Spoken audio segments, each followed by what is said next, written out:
Alrighty, guys, welcome back to Keith's Hot Takes. And today I have a very special guest on the line with me today. I have my brother Matthew on the line with me today. Matthew is one of the greatest play-by-play analysts that I know, and I'm glad to have him on the show today. So, Matthew, how you doing today, bro? I am great. Thank you for having me on. It's a real pleasure. For sure, bro. I've had Mike on twice, so I was like, I have to get you on here because I've had Mike on here twice, so it was only right. And I'm glad you were able to fit some time in your busy schedule to come on. So, ready to talk about some football with you, bro. Always ready to talk about football.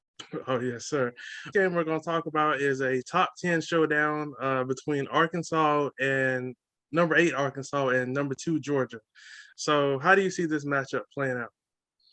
Well, I really love Arkansas. I got to watch every snap of their game on Saturday against Texas A&M. Shameless plug. I did the game on USRN. Check us out, Mixer.com.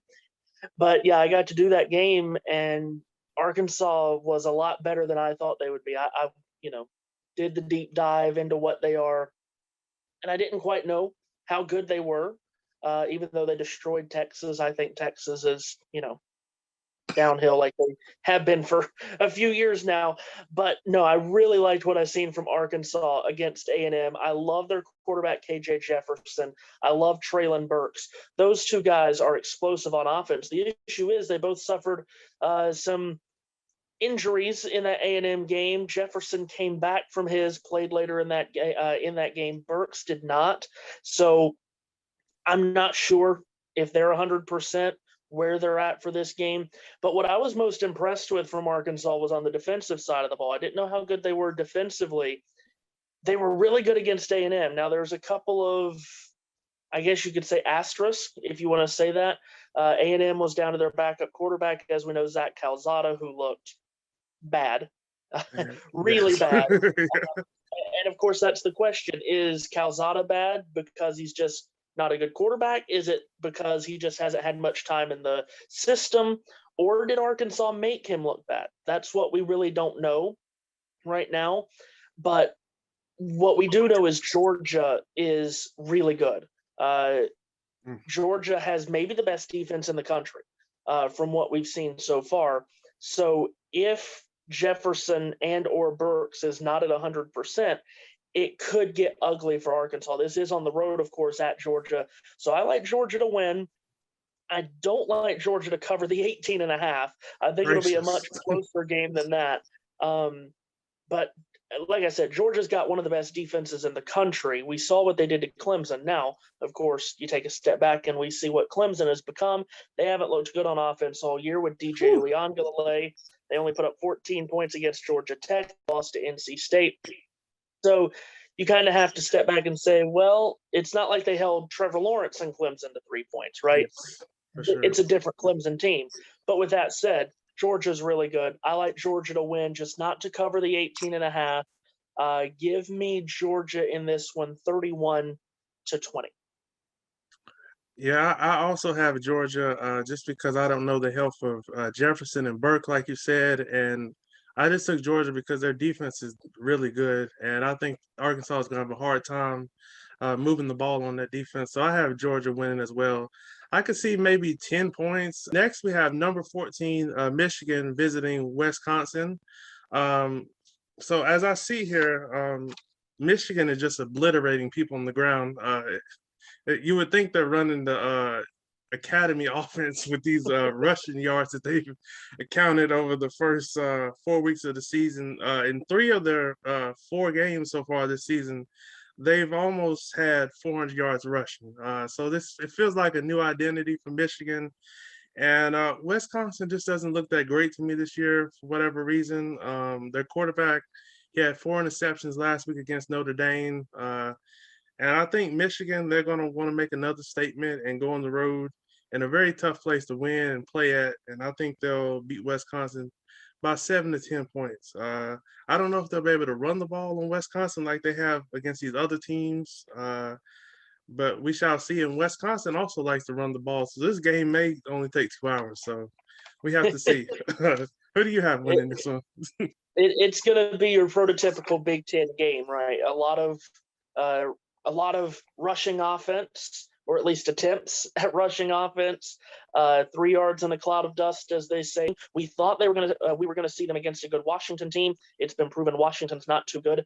They lost to Montana week 1, and then Yikes. looked horrible on offense in that game. They looked horrible on offense when they went to Michigan too. So I don't know really what to think of Michigan right now. I think they're good. I don't think they're great. Um, I don't love the fact that they're going to Wisconsin for this game. If this was in the big house, I'd say, yeah, you absolutely drive the Michigan pick. But at Wisconsin could be difficult, should be difficult.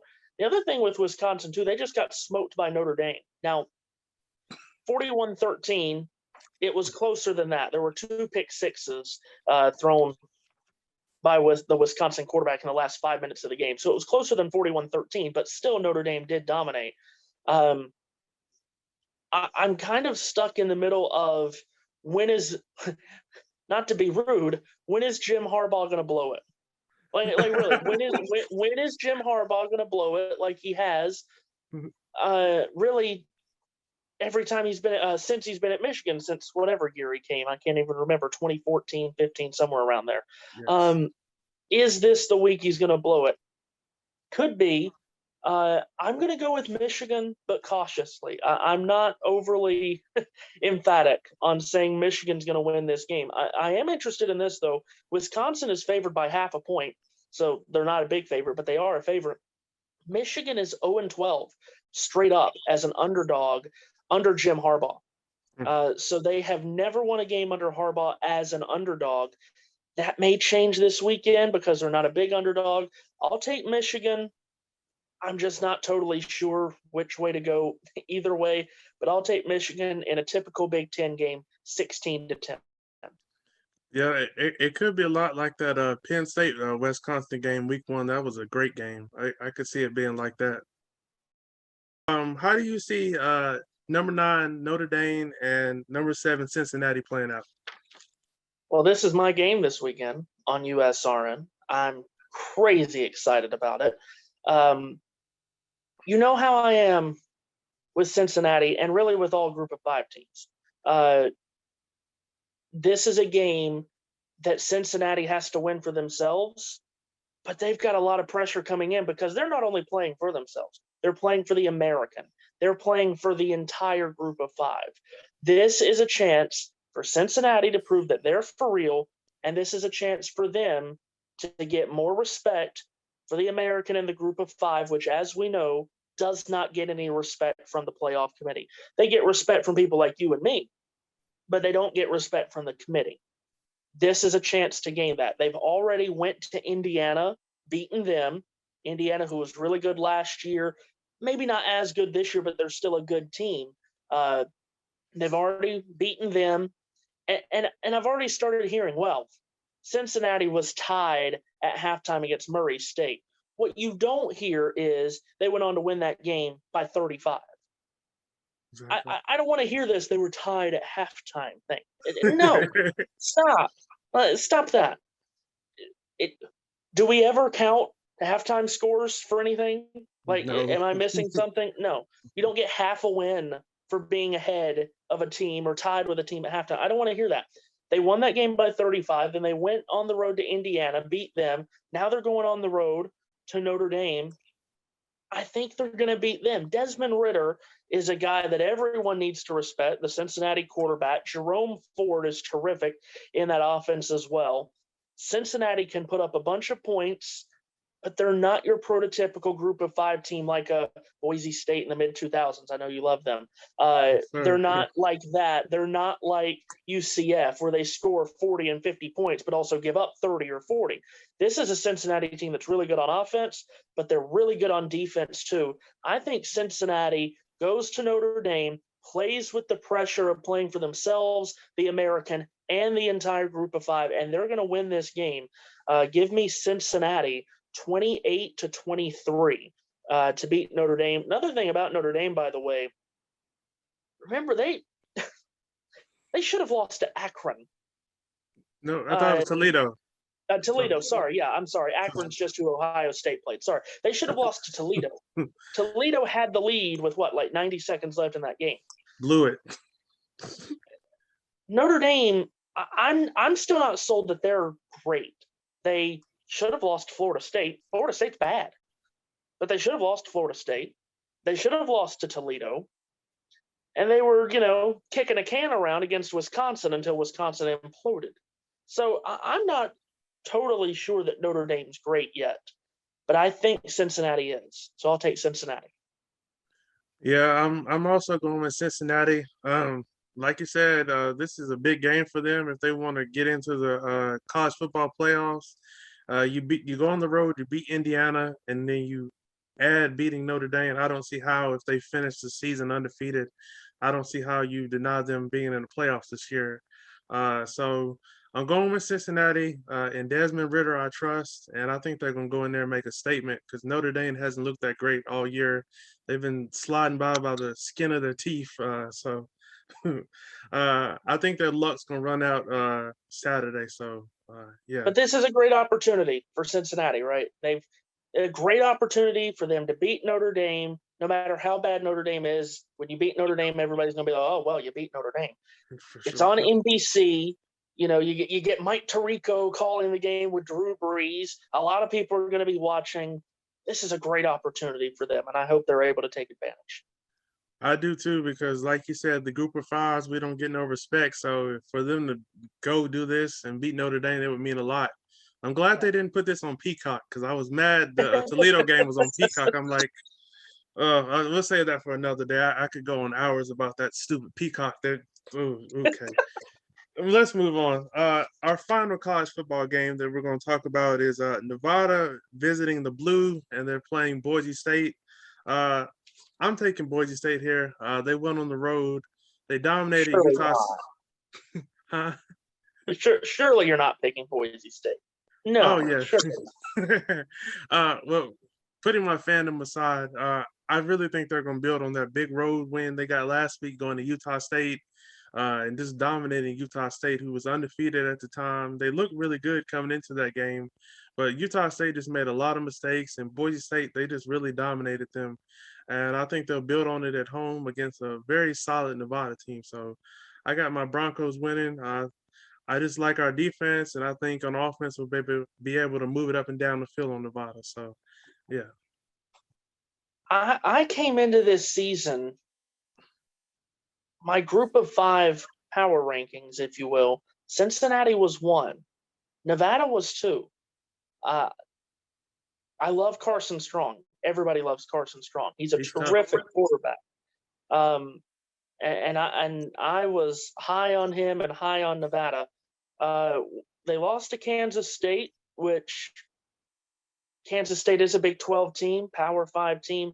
I thought they would win that game though, so I'm a little bit concerned by that.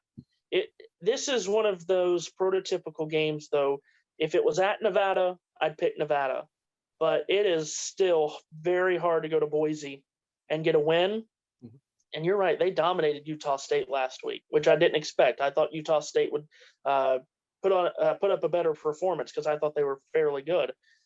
So you know me, if a team can play really good defense, I'll fall in love with you because it's a lost art these days in 2021 to play really good defense. So I'm going to take Boise to win this game, even though I almost don't want to because I want to keep seeing Carson Strong and Nevada pile up wins, see what they can do in the group of 5 conversation. But I'm going to take Boise at home to win this game. Really tight game. Give me Boise by 2 points.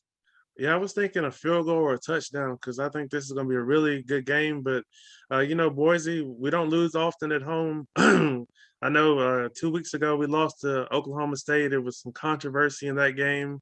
I was really upset they called back our touchdown that took the lead. Ooh, I almost woke up everybody in the house. I was like, I can't believe y'all called that back. And then... do you mind if I say one more thing? Oh, go ahead. About college football. Actually, I'll say these 2 quick things really quick. Alabama, I think they get tested this week against Ole Miss. And this is not me, being one of those guys that sits, oh, well, Alabama's overrated. And, they're not really all that good. That's not what I'm saying. I just think Ole Miss is pretty good. I think Ole Offense. Miss is pretty darn good. I think Alabama wins. They don't cover. They're a 14.5-point favorite right now. Gracious. I'm going to say Alabama wins by 9 or 10. But I want to say one more thing because I truly believe this. I'm not just making this up as I go. This college football season is reminding a lot of people of the 2007 season. And if you don't know what I'm talking about, go on YouTube. Someone made a great video about college football in 2007 and how great it was. I think we're trending towards that kind of year this year where a lot of teams have a chance to surprise people. I honestly think, Keith, don't fall out of your seat when I say this.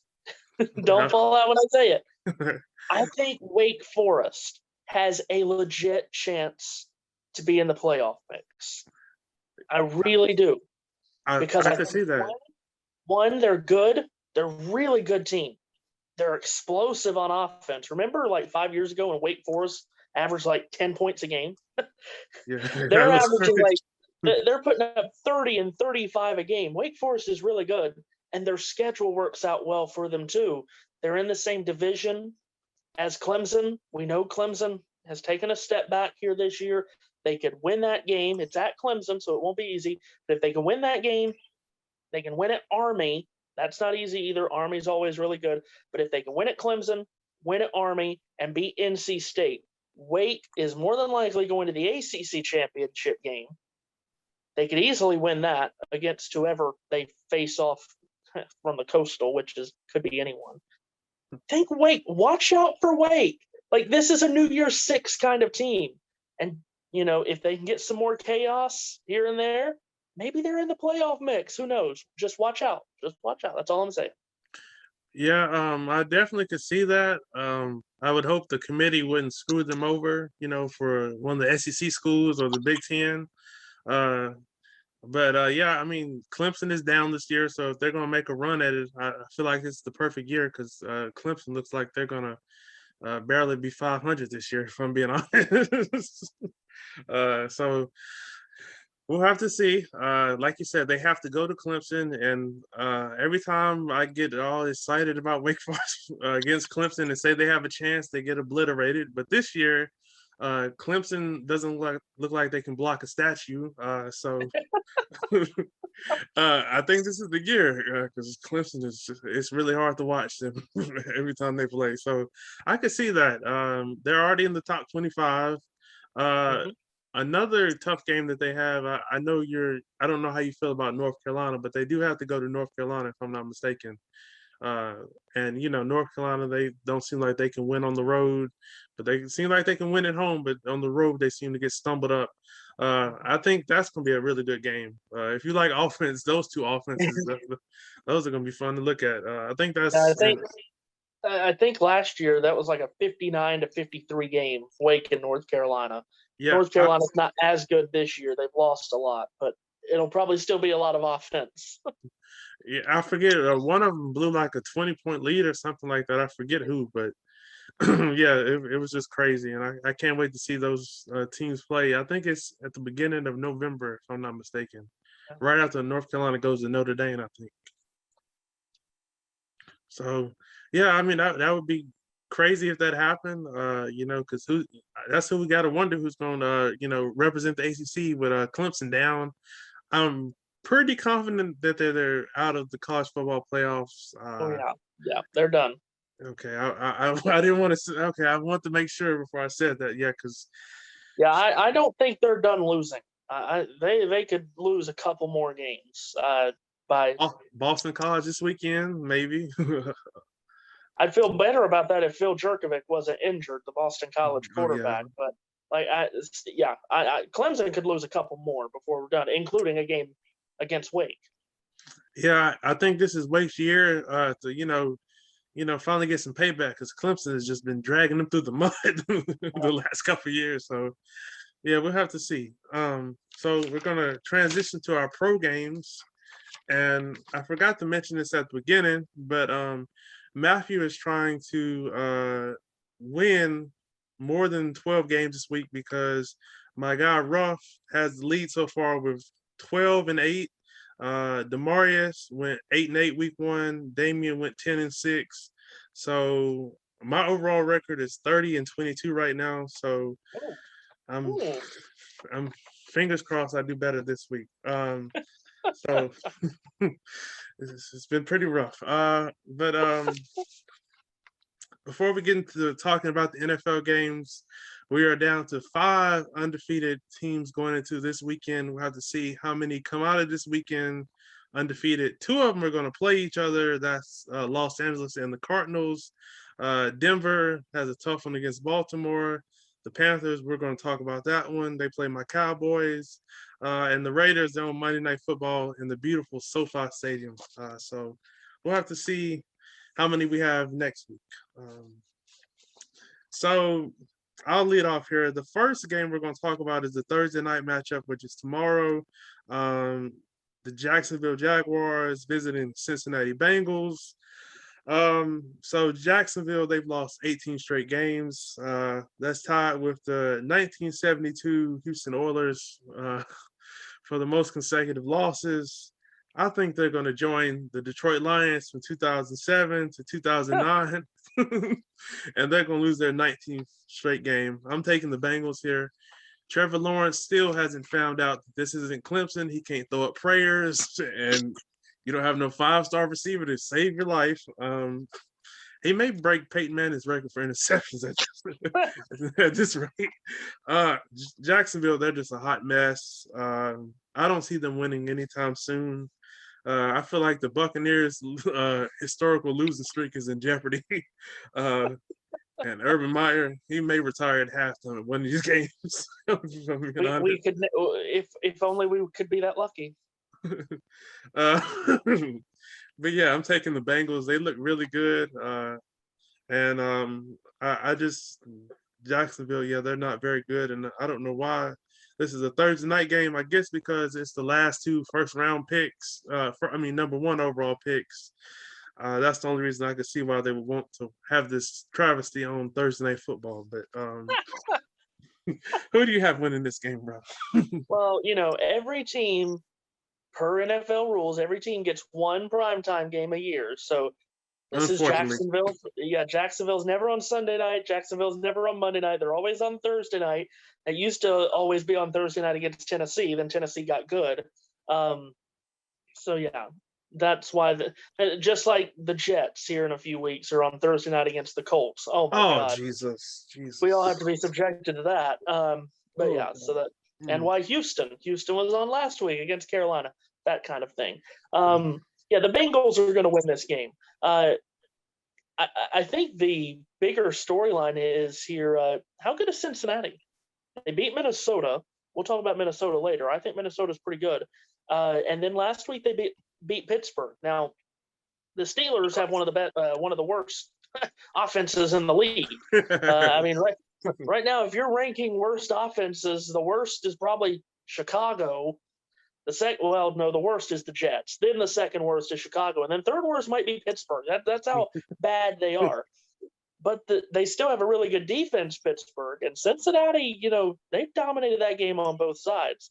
So how good is Cincinnati? If they win this game like we are expecting they will, they'll be 3-1 towards the top of that division. I think we're about to see if the Bengals are what they are. We're about to see what they are. Are they good? Are they better than good? We're about to see, but they're going to win this game. Yeah, you're right. Trevor Lawrence, he's no longer playing against Boston College. He's no longer playing against Duke. He's no longer playing against no. He's not playing against that anymore. He's playing against NFL defenses and Urban Meyer, who, of course, this is like playing Alabama every week. Don't get me started on Urban Meyer. Just don't get me started on Urban Meyer. What did you expect? What did you expect when you took an NFL job with a very bad team, by the way? Did you expect, the meme that somebody did you expect to play Purdue? Did you expect to play Purdue and, all these Big Ten teams that you've been beating up on? And did you expect to beat Akron? Give me a break. Cincinnati wins this game, 31-13. Yeah, I can see this being ugly because Trevor Lawrence, he turns the ball over way too much, and Jacksonville, they're just a dumpster fire. So next we have the Washington football team visiting the Atlanta Falcons. I'm taking Washington here, even though their defenses look god awful. They had a tough week against Josh Allen last week. That's putting it nicely, but many teams will have a long weekend against Josh Allen. Atlanta, I just don't think they're very good. I was surprised they beat the Giants last week. That one really shocked me. But yeah, I just think Washington, they need a win, and you can't afford to lose to the Falcons, who probably won't win 4 games this year, if I'm being nice. So, yeah. Yeah, the most stunning part is the defense you mentioned. Everybody thought Washington was going to be top 5 on defense again this year, and they've looked horrible. They've looked pathetic. They were horrible against the Giants. They were horrible against Buffalo. Hard to believe actually their best performance defensively came against Justin Herbert and the Chargers. That's crazy. I think if you take the last 2 weeks, you don't see much of a reason to not think Atlanta's going to get their yards and get their points, and that's Atlanta's kind of game, right? I was shocked, Shootout. like you, that the Falcons not only beat the Giants, but they beat them in a low-scoring game. Beat them in a really low-scoring game. So I'm going to go with Washington, but not very confidently. I'll go with Washington 27-24. Yeah, I feel like if their front four can get pressure on you, I feel like you can cook their secondary, Washington, because it's really bad. And Ron Rivera is a defensive coach, so I know this is eating him alive. So the Houston Texans are visiting the Buffalo Bills. Oh, Without a quarterback, I don't think David Mills is that good. I think Buffalo is going to get another easy win this week, and this may be a shutout. If I'm being honest, that defense is the truth for Buffalo, and David Mills is going to be in for a long day, and that Houston Texans defense, they're in for a long day too, dealing with Josh Allen. So good luck. yeah. I got Buffalo big. Yeah, with all due respect to Davis Mills, who did the job that his team asked him to do last week against Carolina, I'll go with Buffalo by a lot. A lot. A lot, yeah. Chicago is horrible. Chicago is horrible. They don't even deserve to be in the NFL. Detroit by a whole bunch. Detroit's not all that great. But they should have beaten the Ravens. They almost beat the 49ers. Yes, the Lions are going to win this game just because the Bears are that inept. Wow, this will be the first time we disagree. I know Matt Nagy isn't the greatest coach in the world. That's putting it nicely. You're telling me. You're telling me. Oh man, I can call plays better than him or Madden. But we'll save that for another day. He set Justin Fields up for failure last week. Justin Fields, by the time he hiked the ball, 4 guys were on him. And you can't do nothing with that. But Detroit is really bad also. And I don't know who's starting for Chicago. God, so I picked the Bears. I'm not really confident about that because Matt Nagy, he said all 3 quarterbacks are in play this week when the only quarterback that should be in play is Justin Fields. Lord. If you give him some protection and by the time he hikes the ball, everybody's not on him. I'm taking the Bears here, but like I said, I'm not very confident. They have weapons on offense, but if Justin Fields doesn't have any time to get it to him, that could be problematic. This could be ugly, a very ugly game, and the Boo Birds could be going to Chicago by halftime. I don't know why they're holding on to Matt Nagy. I think that was a mistake to hire him and think he was going to turn their offense to the Chiefs' offense. I don't even think he called plays for the Chiefs. I don't know, but I'm taking the Bears, but this is probably one of the picks I'm really shaky about. So, yeah, the Indianapolis Colts visiting the Miami Dolphins. I'm taking the Dolphins here. The Colts haven't looked good all year. I really like what I saw from Jacoby Brissett last week. He battled the Raiders to the very end. He played his heart out, and I think they'll get another win this week. I think their defense will be a little too much for Carson Wentz. So, how about you, bro? Yeah, this is interesting, isn't it? This is does this count as a Jacoby Brissett revenge game? Well, they did give up on him, so I would say so. It is. So maybe it is. I'm with you. I've always liked Jacoby Brissett. The Colts starting 0-4. I think they're going to show a lot of desperation to not start 0-4. So I like Indianapolis to win this game out of just sheer desperation. So I'll take Indianapolis again. Close game, 23-20. Yeah, because if they fall 0-4, they have little margin for error. So I can see why you did that, but I just don't have much faith in that team right now. They haven't shown me much, so that's why I had to take the Dolphins. So next we have the Cleveland Browns visiting the Minnesota Vikings. You were talking about Minnesota earlier. So do you have Minnesota winning this game? I do. And I'm big on Cleveland. Like I think Cleveland can get to the Super Bowl. And that's not reinventing the wheel. I've heard a lot of people say that. I do have Minnesota winning this game, though. You think about the Vikings, they went to overtime with Cincinnati, and went to the gun of overtime, basically. And then last week they beat Seattle. Interestingly enough, they dominated that game basically at the end of the first quarter. So they dominated for 3 quarters in that game.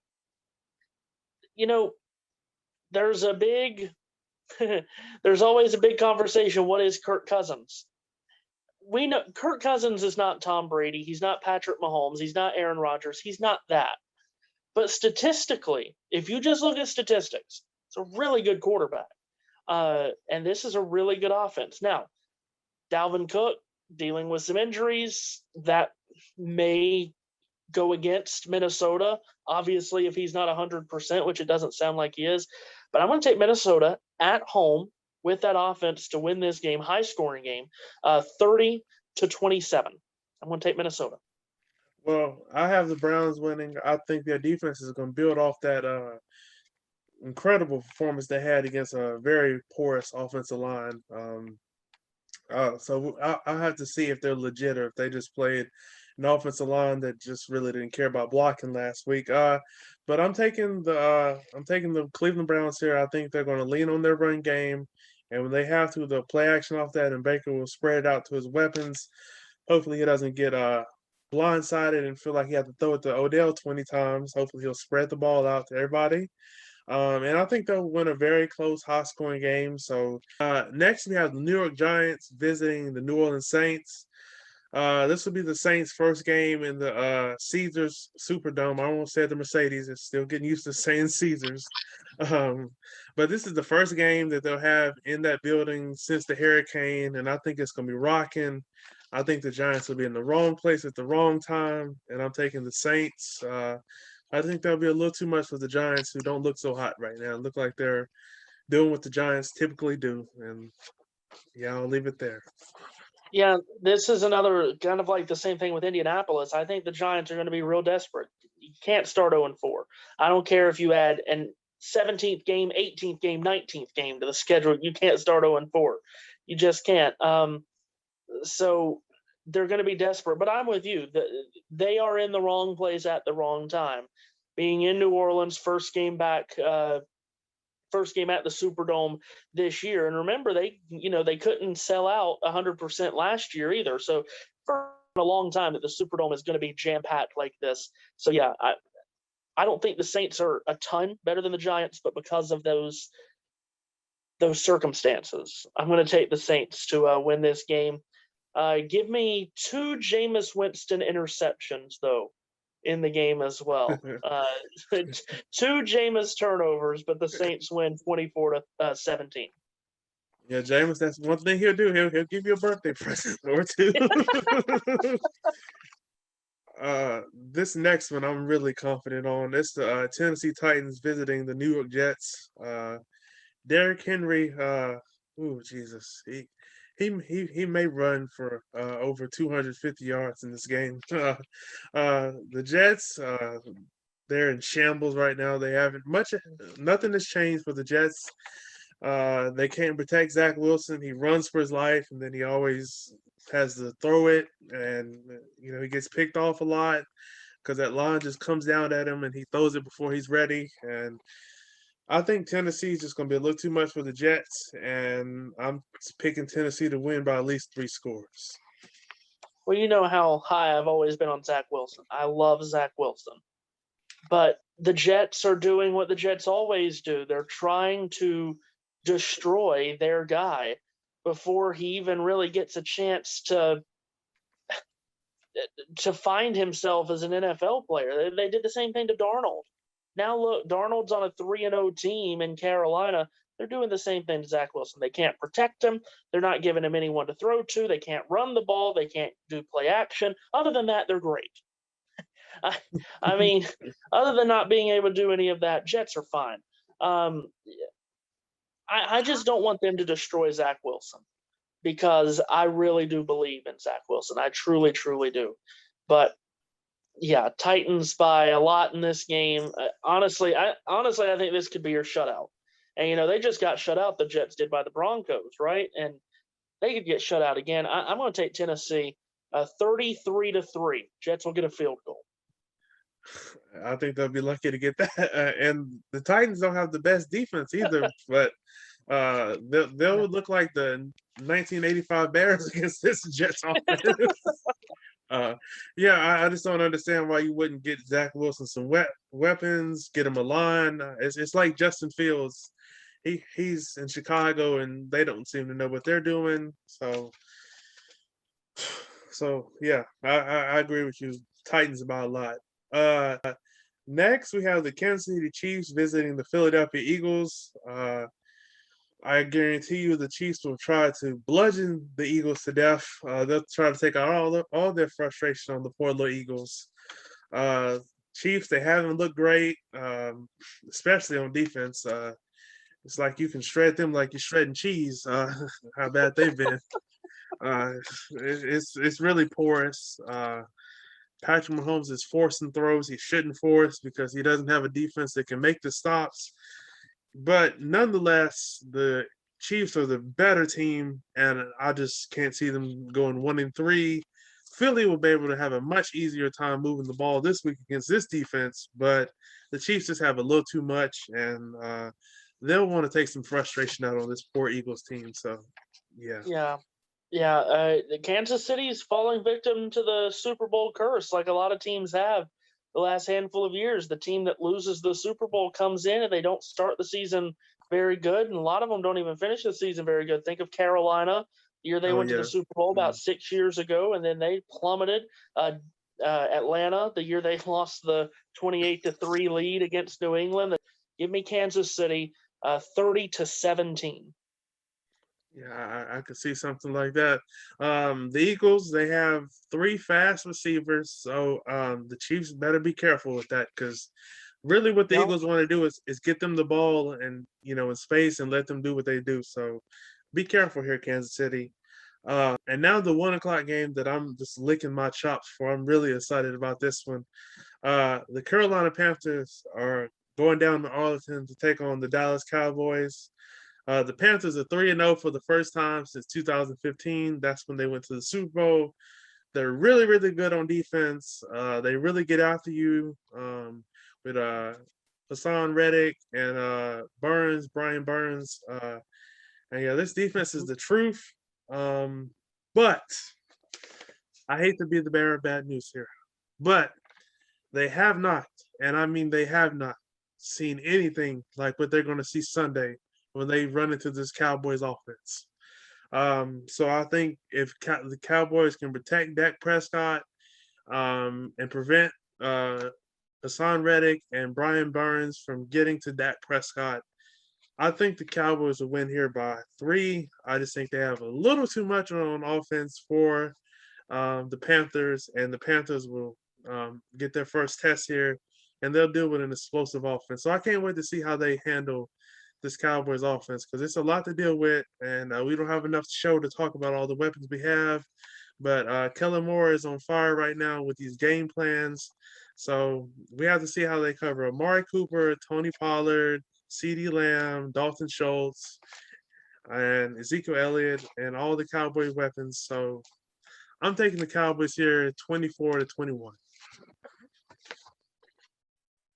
That reason is they haven't played many good teams. That's part of that. But another part is, like you mentioned, really good defense. The one issue with that is J.C. Horn, broken foot from the game against Houston. I don't like that. I don't like that Christian McCaffrey's out with the hamstring injury. Chuba Hubbard's going to have to carry the load in the run game. I don't think he's ready for that yet. Carolina is coming off the mini bye that the teams always talk about. When you play a Thursday night game, you get a mini bye, 10 days off for your next game. That's going to help keep Carolina in this game. But I think Dallas does win. Too much firepower for the Cowboys, for Carolina without J.C. Horn. Now, if you tell me that McCaffrey and Horn's playing, I might think otherwise with all the circumstances there. But no, I'm going to take Dallas to win this game 28-20. Yeah, that's the only thing I hate about this. They had some injuries on Thursday Night Football, McCaffrey and J.C. Horn. The Panthers, for whatever reason, when McCaffrey's not in there, they just don't look the same. And he's a dynamic piece. He's a huge piece of their offense and what they want to do. And I really hate that both of those guys got hurt on Thursday Night Football. I'm a little concerned because the Cowboys did play on Monday night.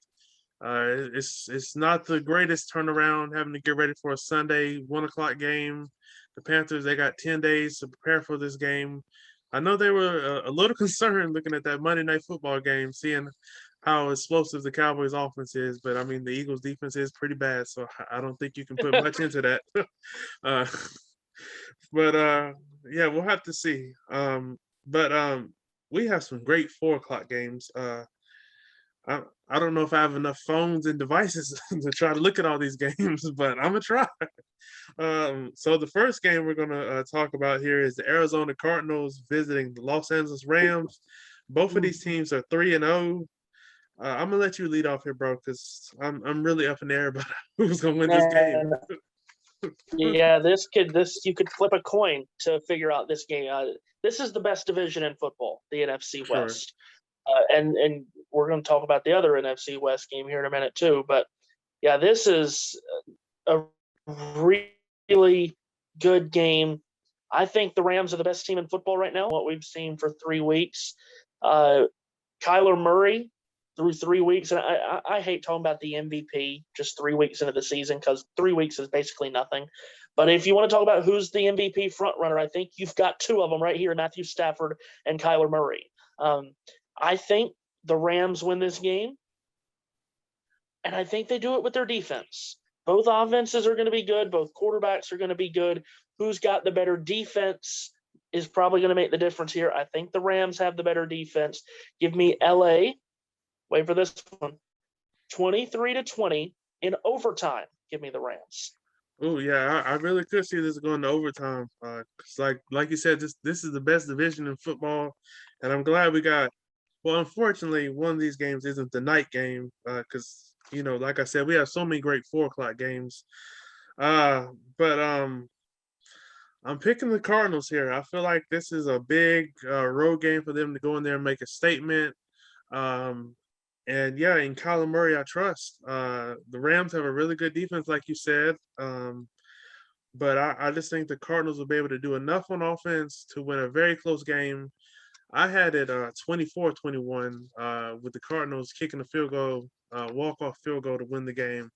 But yeah, this is going to be a really great game.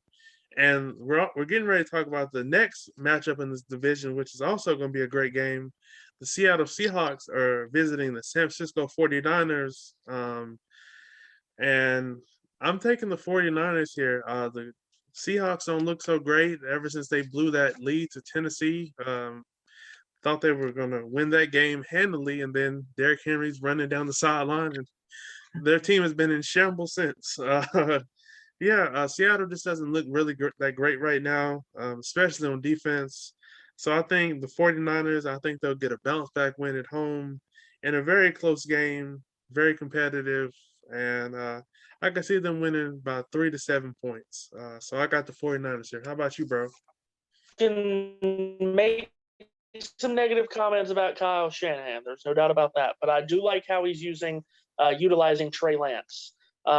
Because I thought he was going to make Lance the starter at the beginning of the year, and I Me didn't too. think he was ready for that. But I like how they're using Garoppolo, and then inside the 10, like they did on Sunday night against Green Bay, they're using Trey Lance, who's big, who's strong, good runner of the ball. I like how they're utilizing Trey Lance. So, yeah, I think San Francisco wins this game. I'm with you. I'm very worried about Seattle because I didn't think they looked all that great week one against Indianapolis. Nope. They definitely haven't looked good since against Tennessee or Minnesota. I'm worried about Seattle. I'm going to take San Francisco pretty handily in this game, actually. 34-17. They double up the Seahawks. Yeah, if this one goes left, like I think it could go, I think Pete Carroll may be on the hot seat in Seattle. So we have to see. Baltimore Ravens visiting the Denver Broncos. The Denver Broncos are 3-0 for the first time since 2016, and this will be their first test because if you look at their schedule, it's pretty light. It's pretty light to be nice. They beat the Jets, Jacksonville, and the Giants. None of those offenses are that great, and that's why I'm taking Baltimore here. I think this is going to be a really close defensive struggle. It's going to be like an old school football game. Both teams have really good defenses, and I see the Ravens winning another ugly game at the buzzer. They have the best kicker in football, so I think they'll Yes. win another one at the buzzer. But to be honest, that game last week shouldn't have been close if Hollywood Brown didn't have Butterfingers and drop 3 touchdowns. So there's that. Yeah, Baltimore definitely has the best kicker. Justin Tucker set an NFL record 66 yards, and he did it indoors. Now they're in Denver. He could probably hit a 70-yarder up there. With the air. Yeah. Yeah, no kidding. So watch out for that. Maybe he'll hit a 70-yarder. You know, that's what everybody's been talking about this week, right? Is the Broncos have played horrible teams, which they have. Combined record is 0-9. Jacksonville and the 2 New York teams. So, yeah, you can see why everybody's saying that. But this game is in Denver. I think that makes a difference. I The really air. do. Yeah. Yeah, and I think it makes a difference just with the crowd. It's an underrated atmosphere with the crowd in Denver too. I think Denver wins. I think that they're going to be hearing that noise all week long. Y'all aren't good. Y'all have beaten 3 horrible Yeah. teams. I Y'all can see really aren't that. that good. They're going to be hearing that. And this is still a pretty darn good Denver defense. Teddy Bridgewater is doing what Feo wants him to do. Take care of the ball. Don't turn it over. Don't lose the game. They've been hearing all that noise. I think they're going to have a really good game plan, both on offense and defense. Low scoring game, like you said. Give me Denver 16-13. They go to Fordham. Yeah, I think that's one thing that's going to work against the Ravens is that the Broncos are going to be pretty fired up to show that we can beat, an elite AFC contender, like you said, because you can only play who's in front of you. So I think Denver's going to be really good this year, and I think that defense is going to carry them, and Teddy Bridgewater is going to do enough on the offensive side of the ball to, keep them afloat. So, yeah. Next, we have the Pittsburgh Steelers visiting the Green Bay Packers. This, of course, is a rematch of Super Bowl 45. The Packers won 31-25, but I don't think this game is going to be close. Like you said at the beginning, the Steelers on offense. I don't know what's going on with that offense. I think Big Ben, he came back for money, and they're regretting that he did that. I think they need to go find a quarterback really quickly because Big Ben, he looks like he's shot, and that offense just looks really bad. So I'm taking the Packers here, and I don't think this will be close. I expect them to win by 10 to 14 points, just because the Steelers just look a hot mess right now, and They might want to go call Cam Newton, to be honest, 'cause Big Ben Well, looks horrible. I can respect what the Steelers did. They brought Roethlisberger back, out of loyalty for what he's done for the franchise for 15 plus years. So you can respect that. But yeah, he looks done. He looks done. You, you can respect him and give him a clipboard Yeah, and a exactly. headset. That's right. And you do have to wonder, like, if it keeps going downhill like this, do they go to Dwayne Haskins? Remember, they got Haskins Oh, in the yes. offseason. Do they turn to Dwayne Haskins or Mason Rudolph? Uh, I think they've tried the Rudolph experiment. It didn't go too well. I don't know Nope. how much you can put that on Rudolph, though, because the offense, again, has been horrible. What's stunning to me is Pittsburgh was one of the worst rushing offenses in the league last year. So they go out and they draft Najee Harris. They still can't run the ball. They still cannot run the ball. Roethlisberger threw the ball 58 times last week. That's not a recipe for success, especially when you're 39 years old. A 39-year-old quarterback cannot throw the ball, or however old he is. I don't know how old he is He anymore. looks like he's 50 out there, but he's 39. Yeah, and you can't throw the ball 58 times. I don't care if you're Patrick Mahomes, Justin Herbert, Aaron Rodgers. I don't want to be throwing the ball that many times a game. You've got to be able to run the ball, but Pittsburgh can't. So, yeah, on paper, this looks like a Green Bay blowout. Sometimes there are games that look like that for Green Bay, and they disappoint, and they let the team hang around. I don't think that's this week, though. I think this is the Jim Nantz and Tony Romo game, by the way. They're going to be on the call for CBS. I don't think they're in for a very good game. I'm going to, despite the Steelers having one of the best defenses in the league, I'm going to go Green Bay dominant win, 31-14, Green Bay. Yeah, I'm really sad that Tony Romo and Jim Nantz aren't going to Denver for that game because I think that's going to be a better CBS game. So I guess that means we'll have no choice but to look at Steelers Packers. Yep. Oh, Jesus. Okay, so we're going to talk about the Monday night game, which is the Las Vegas Raiders visiting the Los Angeles Chargers. I have the Raiders going to 4-0 here. The Chargers let me start that over. The Chargers make way, way too many mistakes at the most crucial times, and the Raiders, they're on a roll here. I think the Raiders, they have something going here, and I think their luck continues on Monday Night Football. I don't know. I don't know how rare it is, but a team getting 2 Monday night games this early in the season, this is not something you see every day. But the Raiders, they play in some close, exciting games, and most times they go down to the very last second. So I'm expecting a very close win for the Raiders. Maybe win in overtime on a field goal or win in regulation on a field goal. But the Chargers, they just make too many mistakes, too many turnovers. They'll make a crucial mistake when they can't afford to, and that'll cost them the ball game. So I have the Raiders winning here. What's the deal with the kicking with the Chargers? Why can they not find a kicker? I don't know. They have not been able to find a kicker for years there. It makes no sense. I'm going to go with the Chargers. But, again, this is a coin toss game for me. Derek Carr is playing out of his mind. Justin Herbert looks like the guy that we thought Justin Herbert would be. Which quarterback plays better, I think, is going to be who wins this game. And I think Herbert's just going to play just a little bit better than Derek Carr. But it always makes me nervous picking the Chargers because of their kicking game. They missed the extra point last week when they scored the game-winning touchdown, and it's like, what is going on? There's a few teams in football that just can't find a kicker. Jacksonville's another. My God, Jacksonville missed 2 field goals and 2 extra points last week, and the Chargers can't find a kicker. But I'm going to go with the Chargers just because I think Herbert plays a little bit better than Carr. Give me San Diego over Oakland, because that's what these teams should always be called. There should always be the Oakland Raiders and the San Diego Chargers, not the Las Vegas Raiders and the Los Angeles Chargers. Give me the Chargers, 27-21. Now, let's get to the game of the week. As you see, my Zoom background is the beautiful Gillette Stadium. Tom Brady is going back to Foxborough, where he spent 20 seasons.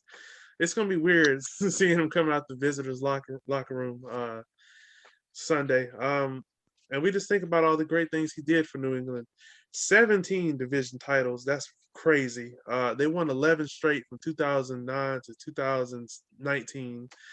He went to 13 AFC Championship games, including 8 straight from 2011 to 2018, 9 Super Bowl appearances, 6 Super Bowl titles, and yeah, man, he's done it all for this franchise. So yeah, I'm taking the Bucks here because the Patriots don't look so hot, and that's putting it nicely. Uh, I see why Tom Brady left and went to the nice sunshine in Tampa, all-star receiver and core. No state taxes. He gets to have beautiful weather, 365. And the Patriots are looking to avoid starting 0-3 at home for the first time since 1993. I think Drew Bledsoe was their quarterback then. So I think it's going to go to 0-3, but I'm interested to see because Belichick knows Tom Brady's weaknesses and strengths. Tom Brady the same way. So I just don't think the Patriots have enough on offense to keep up with Tom Brady's offense. And Tom Brady, he's coming off that disaster in LA last week, so I know he's going to be a little ticked off. I don't know if Richard Sherman, who they signed this morning, I don't know if he plays this week, maybe next week, but the secondary for the Bucks isn't that good. So Mac Jones should be able to do a little better than he did last week against a very tough Saints defense. So we shall see, but I just think Brady's going to be a little ticked off, and he doesn't want to lose to Belichick in New England. So I'm taking the Bucks here. How about you, bro? You know how I feel about Tom Brady. Yes. And I'm hearing all this stuff. Well, Belichick knows all of his weaknesses, all of his strengths. He's a defensive mastermind. Belichick's going to shut down Brady. Oh, my goodness. All right. With all those weapons, good luck. Are y'all kidding me right now? Are y'all kidding me right now? You think Belichick's going to shut down Brady? Good luck with that. Best of luck with that. Tom Brady is going to come into this game, and if he could beat the Patriots 55-10, he's going to try. Because he wants to make sure they know what they gave up. They gave up the greatest of all time, and you gave him up way too soon. He can still go out and he could light up any defense no matter who it's coached by. It could be coached by Bill Belichick could be the head coach and Vince Lombardi could be the assistant coach. He'd still torch it. He's no. And all this talk about how Belichick's going to shut him down. Oh, poor Brady. Whatever is Brady going to do?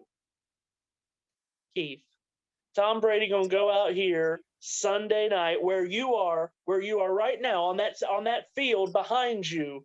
He's going to go out here. He's going to go out here.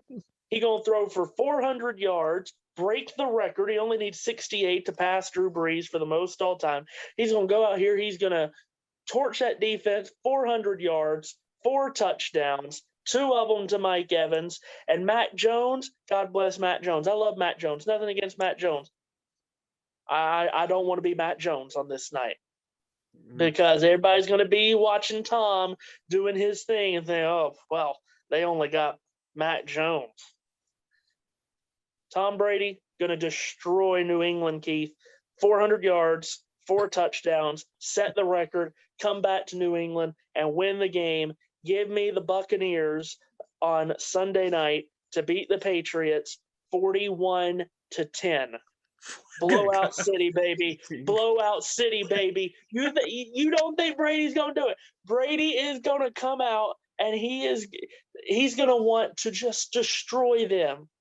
Yeah. And when he sets his mind to doing it, Tom Brady does it. That's what he always does. 41-10. Not even close. We're going to see Psycho Tom for sure. Sure. We're going to see a lot of F-bombs. I really think the Patriots, really quickly, I really think they should have held on to Cam Newton and let Mac Jones sit behind him learn from a veteran quarterback because it looked like they put him in there a little too soon. Uh, I would have felt a little more confident about the Patriots maybe having a chance to win this game if they had Cam Newton, but I still would have probably took the Bucks because Tom Brady, like you said, he's just gonna want to go in there and they're in for a long night. That's all I gotta say. Long night, long night. He, And he Tom Brady's going to enjoy every second of it. he's gonna make sure his team is ready to go. And yeah, I know why this is our Sunday night game, but I'm not very confident this is gonna be a good game. Even though the Bucks don't have a really good secondary, so Mac Jones should be able to move the ball on them. But yeah, I think Tom Brady's gonna have this team ready to go. So it could get out of hand. Thank you so much for joining me, bro, on the show today. It was so fun talking football with you. And we'll definitely have to have you back on later in the season, maybe during the playoffs, and we'll have to do this again for sure. Always, always here. Thank you so much. No problem.